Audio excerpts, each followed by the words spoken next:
അറിഞ്ഞ സമ്മതിക്കില്ലല്ലേ? അതുകൊണ്ടല്ല,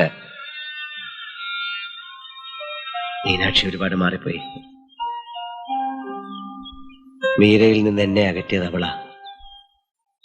ഒടുവിൽ അവള് തന്നെ എന്നെ വിട്ടു പോവുക. പെട്ടെന്ന് തനിച്ചായ മീരെ, എന്റെ കൂടെ വരാം എങ്ങോട്ടെങ്കിലും. ഉണ്ണിയോട് എനിക്ക് പലപ്പോഴും ദേഷ്യം തോന്നിയിട്ടുണ്ട്, സങ്കടം തോന്നിയിട്ടുണ്ട്. എത്രയോ തവണ ഉണ്ണി എന്നെ വിളിക്കാൻ വരുമെന്ന് ഞാൻ പ്രതീക്ഷിച്ചിട്ടുണ്ടെന്നറിയോ?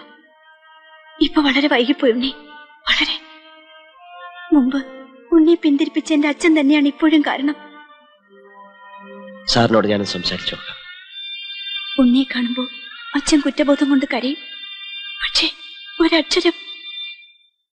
വരൂ ഉണ്ണി.